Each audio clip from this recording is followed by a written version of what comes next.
What if I told you that investing might be the wrong first step toward becoming wealthy? I know that sounds crazy. We're constantly told to buy stocks, invest early, diversify, and let compound interest do the rest. But here's the problem. If you're investing $100 a month while struggling to increase your income, your investment strategy isn't your biggest problem. Your sequence is, because wealth isn't just about knowing what to buy. It's about knowing what to build first, what comes next, and when you're actually ready for the next level. And most people are climbing the wealth ladder backwards. The $100,000 question. Imagine two people. Both are 30 years old. Both want to become financially independent. Person A spends hours researching stocks. They're watching financial news, comparing ETFs, studying charts, and searching for the next big investment. But they're investing only $150 a month. Person B spends the same amount of time learning how to increase their income. They develop a valuable skill. They negotiate a better salary. They start a small side business. Eventually, they're generating an additional $2,000 every month. Now, imagine both people invest consistently. Who has the bigger advantage? It probably isn't the person who found the slightly better investment. It's the person who created more capital to invest. That's the part of wealth building that gets ignored. Investing is powerful. But investing multiplies money. It doesn't magically create large amounts of money from nothing. And that leads to the first stage. Step 1. Buy back your time. Before you chase more money, take a serious look at where your time is going. Because time is the raw material behind almost everything valuable you can build. If you're spending every evening exhausted, every weekend catching up on chores, and every spare hour scrolling through your phone, you don't have a money problem. You have a capacity problem. You don't need to eliminate every inconvenience from your life.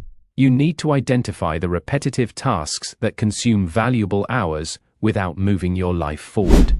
Maybe that's spending 2 hours every weekend grocery shopping. Maybe it's manually paying every bill. Maybe it's wasting an hour every night on meaningless scrolling. Maybe it's constantly doing small tasks that could be automated, delegated, or eliminated. The goal isn't to become lazy. It's to create space. Because an extra 5 hours every week can become 250 hours a year. And 250 hours can be enough time to learn a skill, build a business, create content, network, or develop something that eventually produces income. Time isn't just something you spend. Time is something you can allocate. And wealthy people understand the difference. Step 2. Turn time into earning power. Once you've created more capacity, don't immediately use it to consume more entertainment. Use it to increase your economic value. This is where most people get impatient. They want passive income before they have active income. They want investment returns before they have meaningful surplus. But ask yourself, if you could permanently increase your income by $20,000 a year, would that be more powerful than finding an investment that earns an extra 1%? For someone starting with limited capital, the answer can be obvious. Your ability to earn is your first major financial asset. And the goal isn't simply to learn random skills. Look for skills that businesses and customers are willing to pay for. Sales, software development, marketing, copywriting, data analysis, negotiation, content creation, specialized consulting. The exact skill matters less than the principle. Become more valuable, and your earning potential can rise with it. But there's a catch. Being good at something isn't enough. People have to know you exist. And that's where the third stage begins. Step 3. Build a way for opportunities to find you. You can be incredibly talented and still remain financially invisible. Imagine the best photographer in your city. Amazing work. Years of experience. But nobody knows who they are.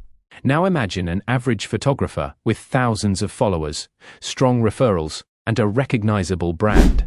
Who gets more opportunities? Usually, the second person. That's why wealth building eventually requires distribution. Distribution means creating a repeatable way for your skills, ideas, products, or services to reach people. For a modern entrepreneur, that might be a YouTube channel, a newsletter, a personal brand, a website, a podcast, a social media audience, a referral network, or even a well-built sales system. The technology doesn't matter as much as the outcome. Instead of constantly searching for the next opportunity, you create a system that brings opportunities toward you, and that changes your economics. When you're invisible, you compete for opportunities. When you're visible and trusted, opportunities start competing for your attention. But there's still one major problem. You can have time, you can have valuable skills, you can have an audience, and still be financially trapped, because you're still trading your personal effort for every dollar. That's why Part 2 is where the wealth-building machine really begins. Part 2. From earning money to owning money. Step 4. Build a system that produces surplus. Let's say you've increased your income. You're earning more than you were 5 years ago. But every month, the money disappears.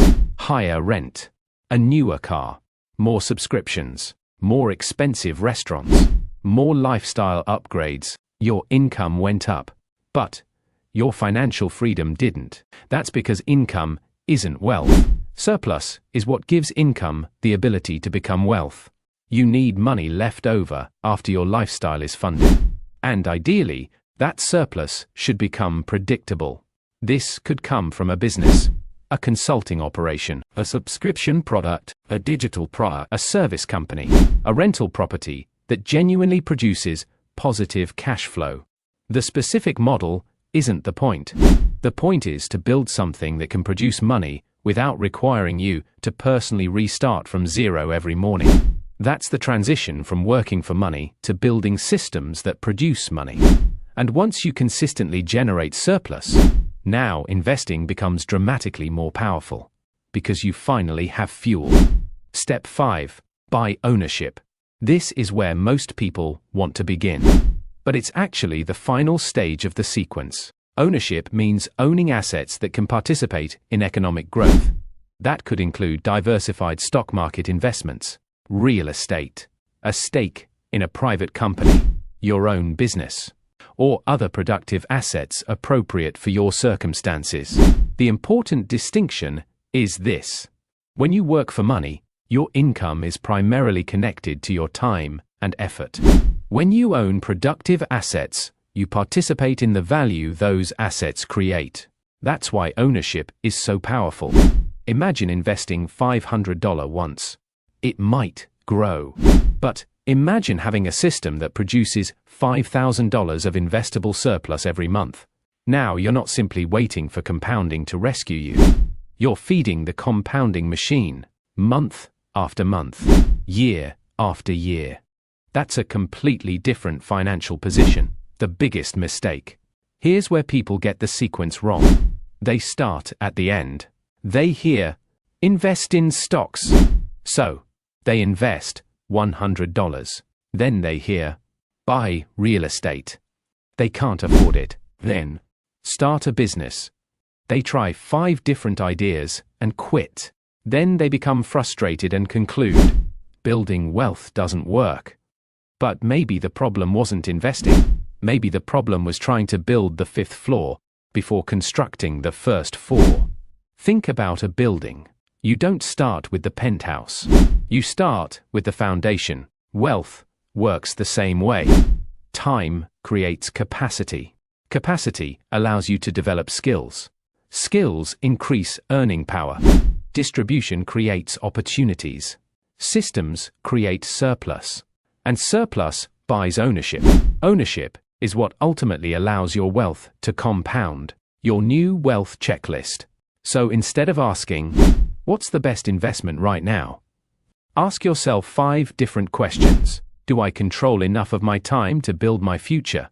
Do I have a skill that significantly increases my earning power? Do people know what I'm capable of? Do I have a reliable system that creates surplus?